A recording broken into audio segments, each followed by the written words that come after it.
We spend so much time thinking about digital security, firewalls, two-factor authentication, all that good stuff. But what if the biggest threat to your data wasn't a hacker 1,000 miles away, but someone who could just walk into a room? Today, we're diving into the physical frontline of data security. This quote really just says it all, doesn't it? You can have the best encryption on the planet, but if somebody can physically grab the hard drive it's on, well, game over. It's the ultimate backdoor, and it's why the physical building is just as important as the digital code. So, if a firewall can't stop a pair of hands from unplugging a server, what can? What are the real, tangible defenses standing guard over our digital lives? That's exactly what we're about to find out.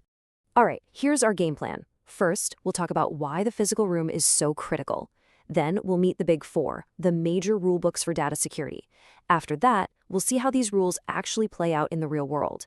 And finally, we'll walk you through the final exam, the security audit. So let's start with this kind of weird idea, this paradox. All of our incredibly complex, valuable digital information, it's all physically sitting somewhere, making it vulnerable to some surprisingly low-tech threats.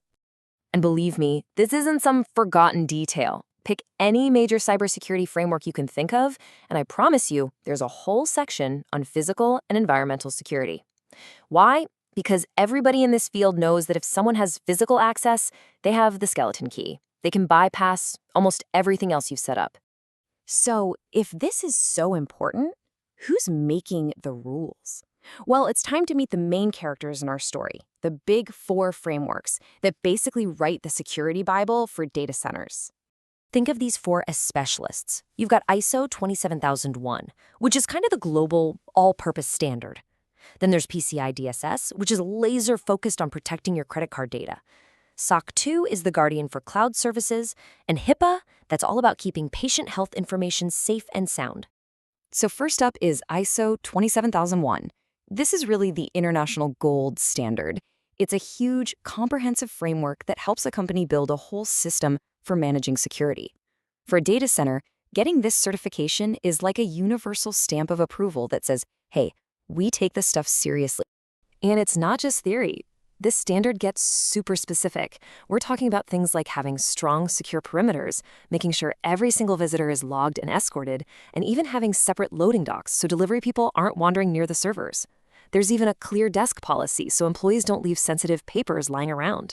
Next, you've got PCI-DSS. I love the nickname for this one, the credit card cop. It is incredibly strict and specific. If you touch payment card data in any way, you have to follow its rules, and a huge part of that is making sure no unauthorized person can get physically close to any machine involved in those transactions. Then we have SOC2, the cloud guardian. This one's all about trust. It's an audit that checks if service providers, like your cloud storage company, are living up to their promises on things like security and availability. Basically, it's how you know you can trust them with your company's data. And finally, there's HIPAA, the patient protector. This is a US law, and it's all about protecting our most sensitive health information. And right there in its security rule, it has very specific requirements for physical safeguards, like making sure a computer with patient files isn't just sitting out in a busy hallway. Okay, so we've met the rule books, but reading a rule is one thing. Seeing how it works in the real world, that's something else entirely. Let's look at a scenario where one tiny detail makes all the difference. So let's go back to our friend PCI-DSS, the credit card cop. It has this one famous, or maybe infamous, rule about video surveillance that perfectly shows how intense these standards can get.